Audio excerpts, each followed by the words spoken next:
नमस्कार दोस्तों, आपका स्वागत है शेयर बाजार इनसाइड चैनल पर। चलिए आज की अपडेट की शुरुआत कर लेते हैं। सबसे पहली हमारी अपडेट है वो है एलेम्बिक एक्विजिशन से रिलेटेड। इसके अंदर उन्होंने यूटिलिटी थेरेप्यूटिक्स को करीब $12 मिलियन में अक्वायर किया है और उसकी वजह से कंपनी के स्टॉक प्राइस में भी अच्छी तेज़ी देखी गई है और कंपनी को फ़ायदा भी होने वाला है।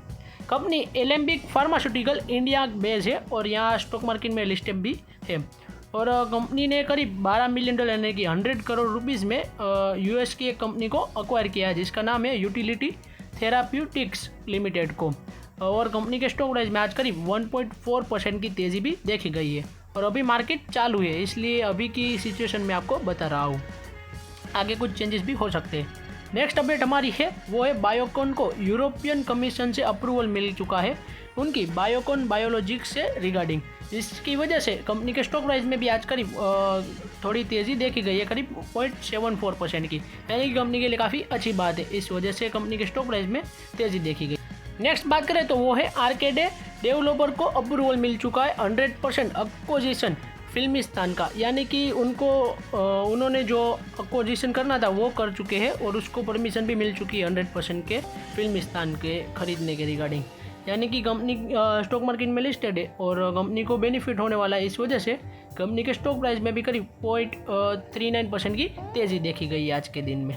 आज स्टॉक मार्केट में ऑटो सेक्टर में काफ़ी अच्छी तेज़ी देखी गई है क्योंकि ऑटो सेक्टर आज ग्रीन में दिखाई दे रहा है। हीरो मोटोकॉर्प की बात करें तो उसमें भी काफ़ी अच्छी तेज़ी है, महिंद्रा एंड महिंद्रा में काफ़ी अच्छी तेज़ी है, मारुति सुजुकी में भी 1% के अराउंड तेज़ी है, बजाज ऑटो में भी काफ़ी अच्छी तेज़ी है, टाटा मोटर्स में करीब 1%, टीवीएस मोटर में करीब 0.6% एंड एस्कॉर्ट क्यूबोटा में भी करीब % की तेज़ी देखी गई। यानी कि आज स्टॉक मार्केट में ऑटो सेक्टर के अंदर काफ़ी अच्छी तेज़ी देखी गई है। नेक्स्ट बात करूँ तो वो है जियो और ब्लैक रॉक ने जो म्यूचुअल फंड बिजनेस लॉन्च किया अपना और उनका NFO शुरू किया है। उनको अब माई जियो एप्लीकेशन की मदद से आप अप्लाई कर सकोगे।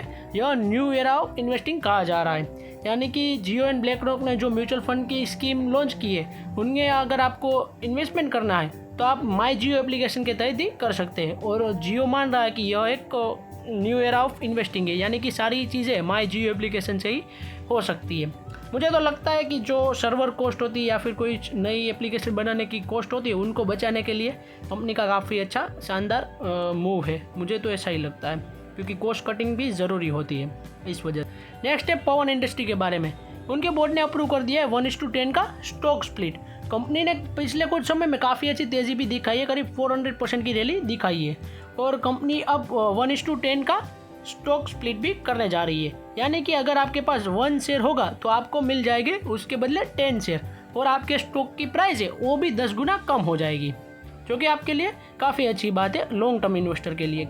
नेक्स्ट बात करें तो वो है काइजेक IPO की। आज कंपनी का दूसरा दिन है और कंपनी का IPO फुल्ली सब्सक्राइब हो चुका है। कंपनी की ऑफर प्राइस की बात करें तो यहाँ पर आप देख सकते हैं और कंपनी का GMP की बात करूँ तो आज करीब 15.51% के आसपास चल रहा है। आपको कंपनी को पता ही होगा कि company education based B2B business चलाती है। कंपनी की अलॉटमेंट डेट की बात करें तो 7 जुलाई है, रिफंड डेट की बात करें तो 8 जुलाई है और लिस्टिंग डेट करीब 9 जुलाई के दिन है। कंपनी को आपको अप्लाई करना है तो आप अप्लाई कर सकते हैं, अभी भी एक दिन पड़ा हुआ। RBI की बात करें तो RBI ने लैंडिंग डायरेक्टिव को no more prepayment charges on borrowings and freedom from 26, यानी कि RBI ने अभी एक रूल लगाया है कि अगर आप अपनी लोन कोई भी ली हुई है फ्लोटिंग इंटरेस्ट रेट पे तो उसका जो प्री पेमेंट करते हैं या फिर पहले से ही उस लोन को क्लोज करवाना चाहते हैं तो उसके ऊपर जो चार्जेस लगते हैं उसको हटा दिया गया है RBI के मुताबिक। इससे बैंकिंग सेक्टर में थोड़ी बहुत दिक्कत हो सकती है, यानी कि उनको थोड़ा नुकसान होने वाला है। नेक्स्ट बात है वो है डोनाल्ड ट्रंप हमारे साथ इंडिया के साथ काफ़ी जल्दी ट्रेड डील साइन कर सकते हैं क्योंकि USA और वियतनाम की ट्रेड डील भी साइन हो चुकी है और उसकी अनाउंस भी हो चुकी है। अब इंडिया की नेक्स्ट बारी है ऐसा कहा जा रहा है। तो अब देखते हैं कि चाइना को काउंटर पार्ट करने के लिए डोनाल्ड ट्रंप कितना इंडिया को फ़ायदा पहुंचाते हैं या फिर इंडिया के साथ अच्छी डील कर पाते हैं या फिर नहीं। अगर ट्रेड डील हो जाती है तो काफ़ी अच्छी बात है क्योंकि इसके अंदर इकोनॉमी पे भी शांति हो जाएगी और स्टॉक मार्केट में भी अच्छी तेज़ी वापस लौट आएगी। नेक्स्ट है नाइका ने ब्लॉक डील के तहत अपने फाउंडर ने करीब 1200 करोड़ रुपीस के अपने शेयर बेच दिए हैं और इसी की वजह से कंपनी के स्टॉक प्राइस में करीब 4.5% का फॉल आ चुका है, यानी कि गिरावट आ चुकी है। नायका के जो फाउंडर है उन्होंने बेचा है 1200 करोड़, यानी कि कंपनी के जो इन्वेस्टर है उनके बीच में थोड़ा ट्रस्ट इश्यू आता है, इसी वजह से कंपनी के स्टॉक प्राइस में भी आज उसकी गिरावट देखी गई है। नेक्स्ट बात करूँ तो वो है गवर्नमेंट अगस्त एंड सितंबर के बीच में इलेक्ट्रिक पार्ट्स के ऊपर PLI स्कीम अप्रूवल कर सकता है, जिसकी बात अभी की जा रही है, यानी कि जो भी इलेक्ट्रिक कंपोनेंट यहाँ इंडिया में बनेंगे उसको काफ़ी ज़्यादा छूट मिलेगी या फिर गवर्नमेंट की तरफ से उसको इंसेंटिव भी मिल जाएंगे।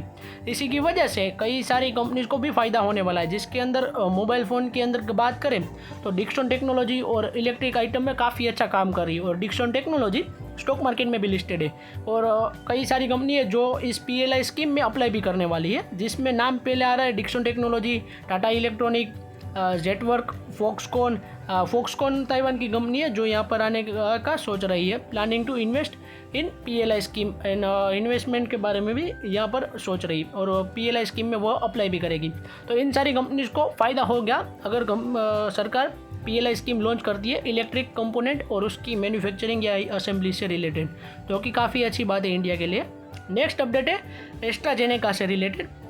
उनको इंडिया से अप्रूवल मिल चुकी है, उनके स्टॉक प्राइस में भी करीब 2% की अच्छी तेज़ी देखी गई। CDSCO ने उनको अप्रूवल मिल चुका है उनकी जो इम्फिजी फॉर न्यू कैंसर यूज़, यानी कि जो उनकी एक तकनीक है इम्फिजी फॉर कैंसर पेशेंट के लिए, उनको अप्रूवल मिल चुका है। इसी की वजह से यह थेरेपी के लिए अप्रूवल मिला है, इस वजह से कंपनी के स्टॉक प्राइस में करीब 2% की अच्छी तेज़ी देखी गई है, जो कि कंपनी के लिए काफ़ी अच्छी बात। यहाँ पर आप देख सकते हैं इनसी कैंसर थेरेपी इम्फिजी को अप्रूवल मिला है, इस वजह से कंपनी के स्टॉक प्राइस करीब 9,100 तक पहुँच चुका है और 2% की तेज़ी भी अच्छी रही है। नेक्स्ट बात करें संभव स्टील पाइप की, तो उसका IPO था वो भी खुल चुका है, यानी कि लिस्ट हो चुका है। अभी कंपनी के स्टॉक प्राइस में करीब 34% प्रीमियम पर IPO खुला है और कंपनी का अच्छा लिस्टिंग इन भी हुआ है। नेक्स्ट बात करें HDB फाइनेंशियल का भी IPO ओपन हो चुका है और उसकी भी लिस्टिंग हो चुकी है। करीब 13% का प्रीमियम पर लिस्ट हुआ है और आगे भी शायद हो सकता है प्रीमियम के दिन। आज के दिन भी काफ़ी अच्छी करीब तेज़ी रही थी HDB फाइनेंशियल के स्टॉक प्राइस में, करीब 900 पर लिस्टिंग हुआ है और HDB फाइनेंशियल जैसे ही लिस्ट हुआ है और उसी के साथ साथ वह इंडिया की टॉप 8 मोस्ट वैल्यूएबल NBFC में से एक हो चुकी है, करीब 17,200 करोड़ की मार्केट कैप के साथ। आज की अपडेट हमारी यहीं तक थी। ऐसे ही वीडियोस देखने के लिए हमारे चैनल को सब्सक्राइब कीजिए और बेल आइकन को ऑन करना मत भूलिएगा। Thanks for watching.